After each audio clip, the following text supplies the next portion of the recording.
जब ये नाम आता है तो 1990 का दशक याद आ जाता है, मगर वहीं सरकार द्वारा कई योजनाएं, कई प्लेसमेंट जो हैं वो सामने लाई जा रही हैं, क्योंकि विस्थापितों को कश्मीर में दोबारा से लेके जाना है। उसके चलते नई नई पॉलिसियाँ, नई नई नौकरियां लाई जाती हैं। बात जब आती है नौकरियों की तो वहाँ पे लिखा जाता है कश्मीरी माइग्रेंट्स, मगर ये प्रक्रिया जो है वो थोड़ा सा बदलाव हुआ। उस वर्ड के साथ एक और वर्ड जोड़ा गया, नॉन कश्मीरी माइग्रेंट्स, यानी कि माइग्रेंट्स के अलावा भी जो कश्मीरी पंडित्स हैं वो नॉन माइग्रेंट्स हैं, वो इसमें अपना फॉर्म जो है भर सकते हैं। मगर इससे पहले मैं आपको एक अहम चीज़ बता दूं, कश्मीरी माइग्रेंट्स में सिर्फ कश्मीरी माइग्रेंट्स नहीं है। अगर आप लिस्ट को चेक करेंगे उसमें आपको सिख कम्युनिटी भी दिखेगी, मुस्लिम कम्युनिटी भी दिखेगी और अन्य हिंदू कम्युनिटी भी दिखेगी। यानी कि कश्मीरी माइग्रेंट वर्ड सिर्फ कश्मीरी पंडितों के साथ नहीं जुड़ा है, उसके साथ और भी समुदाय जुड़े हैं। मगर वहीं जब नौकरियों की बात आती है तो आप लोग पैकेज निकालते हो कश्मीरी माइग्रेंट्स के लिए, फिर बात की जाती है नॉन कश्मीरी पंडित जो कश्मीर घाटी में रहते हैं। उसके चलते सिख प्रोग्रेसिव फ्रंट की तरफ से आज एक प्रेस वार्ता की गई है, क्योंकि इनके द्वारा एक memorandum lieutenant governor Manoj Sinha ji को दिया गया था, जिसमें इन बातों को रखा गया था अगर कश्मीर में रह रही दूसरी कम्युनिटियों को फ़ायदा मिल रहा है तो वहाँ रह रही सिख कम्युनिटी का भी हक बनता है, उनकी नौकरी भी रिजर्व की जाए। बलविंदर सिंह जी आरटीआई एक्टिविस्ट हमारे साथ मौजूद हैं और अपनी टीम के साथ यहाँ बैठे हैं, क्या कुछ कहेंगे इस पर? देखिए रविंदर जी, 2009 में प्रधानमंत्री, उस वक्त के प्रधानमंत्री मनमोहन सिंह जी ने जो लोग माइग्रेंट्स हुए कश्मीर में, जिन्होंने सफ़र किया, फाइनेंशियल सफ़र किया, वहाँ से उनको घर बार छोड़ के आना पड़ा, उनके लिए एक employment special drive employment package रखा गया। अच्छा था, क्योंकि उन लोगों का बड़ा नुकसान हुआ, उन लोगों ने सफ़र किया, उनको भाग के यहाँ किन्हीं हालात में भाग के यहाँ आना पड़ा, तो उसके लिए पैकेज निकाला गया। तो उसके बाद सरकार जब 2016-17 में जम्मू कश्मीर में पीडीपी और बीजेपी की सरकार आई तो इन्होंने ये सोचा कि जो अगर माइग्रेंट्स को कुछ दिया जाता है तो इनका तो नुकसान हुआ, लेकिन जो लोग अगर वहाँ से कश्मीर छोड़ के नहीं आए, उस मिलिटेंसी में भी जिन्होंने इतना सफरिंग के बाद भी, जहाँ उनकी किलिंग्स के बावजूद, इनके टार्चर्स बर्दाश्त करने के बावजूद भी वहाँ ठहरे हैं, तो उनको भी कोई ना कोई पैकेज देना चाहिए। तो बड़ा अच्छा था, वेलकम डिसीजन था, क्योंकि उन लोगों ने भी वहाँ रह के एक जुर्त का काम किया, क्योंकि उस मिलिटेंसी में कोई भी वहाँ पर हिंदुस्तान का झंडा उठा के राज़ी नहीं था। तो वहाँ पर कुछ लोग वहाँ पर ठहरे, जिसमें से कश्मीरी पंडित भी थे और भी सिख कौम के लोग वहाँ थे, काफ़ी हद तक वो भी वहाँ रुके रहे, और खासकर सिख नौजवान भी। तो सरकार ने जब उनके लिए पैकेज निकाला तो उन्होंने 2009 के रूल्स को अमेंड किया, SRO 412 को अमेंड किया, SRO 425 निकाला। ये SRO 425 जो उन्होंने निकाला ये 2017 में निकाला, 2017 में ये 10/10/2017 को निकाला, क्योंकि जब उन्होंने नॉन माइग्रेंट कश्मीरी लिखा,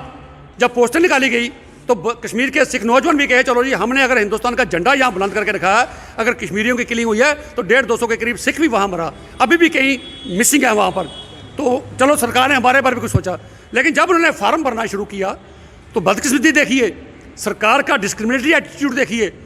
इमीडिएटली एक आर्डर निकाल दिया सरकार, SRO 412 को अमेंड करती है, उसके रूल 2009 को SRO 425 निकाल दिया 10/10/2017 को, जिसमें यह कहा जाता है कि नॉन माइग्रेंट कश्मीरी का मतलब है non migrant Kashmiri pandits only. तो मैं समझता हूँ, सरकार से ये पूछता हूँ कि ऐसा अगर माइग्रेंट्स के कोटे में सिख भी हैं, बाकी हिंदू भी हैं, डोडा बतवा से जाए वो भी हैं, अगर नॉन माइग्रेंट कैटेगरी आपने रखी, उसमें से सिखों को एक्सक्लूड करना का हमें आज तक कोई रीज़न तो बताइए। ये चीज़ें काफ़ी देर से चलती आ रही थी। तो रविंदर जी, 14 मार्च 2021 को हमारा सिख प्रोग्रेसिव फ्रंट का एक डेपुटेशन हानबल एलजी साहब से मिला, और जब हमने 10 नुकाती एक प्रोग्राम, एक मेमोरेंडम उनके सामने रखा, उन्होंने पहले खुद स्टडी किया और बड़े पेन लेकर उस पर नोटिंग की। उसके बाद 2-4 मिनट के बाद हमें कहा आइए बात करते हैं इस पर। तो threadbare point to point discussion हुई। उन्होंने ये कहा क्लियर, भाई जो मैंने पढ़ा है इसमें से सब चीज़ें मेरी डोमेन में नहीं हैं, तो जो मेरी डोमेन में आता है मैं उसको डेफिनेटली कंसीडर करूंगा, और बहुत जल्दी मैं आपको आश्वासन देता हूं। जो चीज़ें उन्होंने एडमिट की, उन्होंने कहा जी माइनॉरिटी कमीशन, मैं कहा माइनॉरिटी कमीशन कॉन्स्टिट्यूट किया जाए, पहले 370 थी, नहीं था, अब माइनॉरिटी कमीशन कॉन्स्टिट्यूट किया जाए, तो ये ताकि हमें भी उसमें उसके बेनिफिट्स मिले। उन्होंने कहा डेफिनेटली ये मैं इसकी इंप्लीमेंटेशन जम्मू में कॉन्स्टिट्यूट करूँगा। स्टैचू ऑफ बंदा सिंह बहादुर कुंजवानी चौक में सिखों की बड़ी पुरानी डिमांड है, उनका ये डेफिनेटली ये बड़ी बात नहीं है, इसको भी हमें एश्योरेंस दी।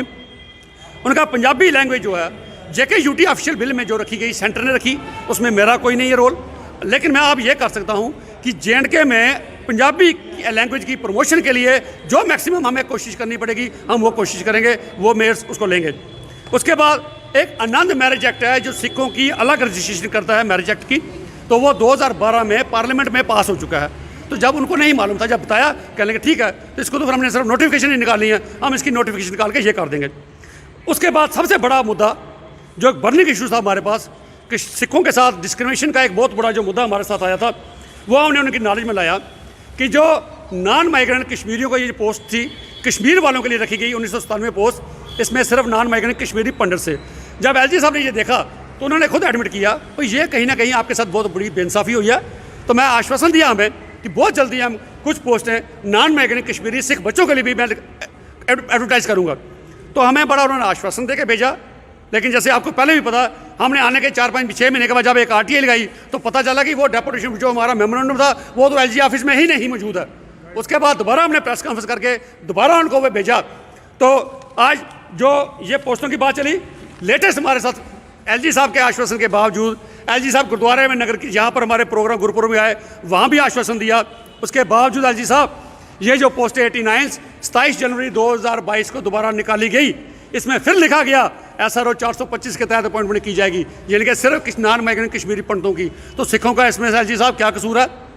जहाँ तक पॉलिटिकल सिस्टम था मानते थे वो किसी न किसी के साथ डिस्क्रिमिनेशन करते थे, लेकिन आज जो प्रेजेंट डिस्पेंसेशन है उसका तो हमेशा यही नारा रहा है कि सबका साथ सबका विकास, माइनॉरिटीज़ को साथ लेके चलेंगे। लेकिन मौजूदा दौर में भी हमारे साथ इतनी बड़ी बेइंसाफ़ी अब ये बर्दाश्त से बाहर हो गई है। यहाँ से मैं आज LG एडमिनिस्ट्रेशन को, JKUT एडमिनिस्ट्रेशन को हम यहाँ से वार्न करते हैं, और ख़ास करके मैं अपनी सिख कम्युनिटी के लोगों से भी कहता हूँ, खास करके कश्मीर के सिख नौजवानों से भी कहता हूँ कि कभी भी किसी,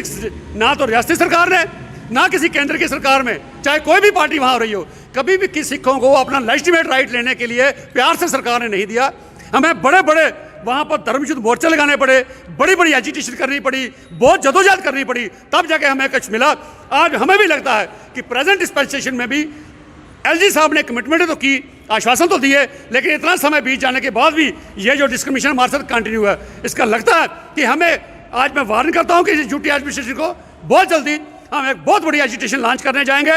जम्मू में भी और कश्मीर में भी। हमारा डेपुटेशन कश्मीर में जाके लोगों को अवेयर करेगा, इस एजिटेशन के लिए उनको कहेगा, अवेयर करेगा, तैयार हो जाइए, वक्त आ गया कि अपने राइट्स लेने के लिए आपको जद्दोजहद करनी पड़ेगी, एक एजुटेशन पाथ आपको अडॉप्ट करना पड़ेगा। तो मैं LG साहब से दरख्वास्त करता हूँ, विद ड्यू रिगार्ड दरख्वास्त करता हूँ कि हम भी देश के लायल हैं, हम बड़े पीसफुल सिटीजन हैं, लेकिन मजबूरन हमें शौक नहीं है सड़कों पर आने का, धरने प्रदर्शन करने का शौक नहीं है, लेकिन आपके सामने कहता हूँ, आपने हमें मजबूर किया, आपकी एडमिनिस्ट्रेशन ने, कि हमें एजुटेशनल मूड पे आना पड़ेगा, तभी जाके लगता है कि आप इस चीज़ को कंसिडर करेंगे, वरना ये हमें जस्टिस नहीं मिलेगा। तो आपको बता दूं